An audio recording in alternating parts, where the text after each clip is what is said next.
Dalam menjayakan program ini, kita berikan tepukan kepada semua penggerak dan warga kerja MPC. Baik tuan-tuan dan puan-puan, bagi melengkapkan pengenalan program kita pada pagi ini, kita menjemput lagi sekali Aira untuk berkongsi fakta ringkas tentang program AI untuk Produktiviti 2025. Dengan itu, Aira, dipersilakan. Terima kasih Azizi.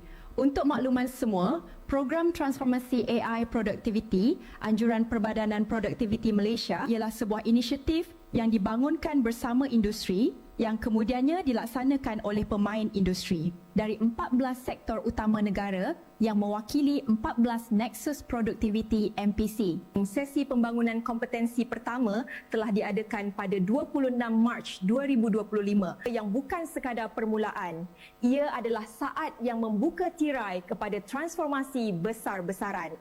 Sejak hari itu, gelombang pembelajaran tak pernah berhenti. Sebanyak 200 sesi peningkatan kemahiran AI telah digerakkan, melibatkan 2,143 syarikat. Dah lebih 3,500 peserta yang hadir, bukan hanya untuk belajar, tapi untuk berubah. Dan selepas sesi ini, tugas sebenar pun bermula. Semua peserta belajar ilmu AI dan adaptasi AI dalam operasi perniagaan mereka sendiri. Bukan sebagai teori, tapi sebagai amalan yang meningkatkan kecekapan, ketepatan dan produktiviti syarikat. Jadi apa hasilnya? Sesuatu yang membuktikan mereka semua ni serius. Sebanyak 600 proof of concept POC AI telah dihasilkan. Ini menandakan bahawa syarikat-syarikat Malaysia bukan sekadar bersedia untuk berubah, mereka sedang menerajui perubahan.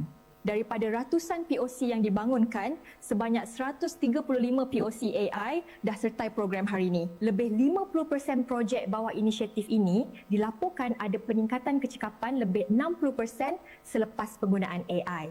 Dan hasilnya cukup jelas, merekodkan penciptaan nilai 400 juta ringgit.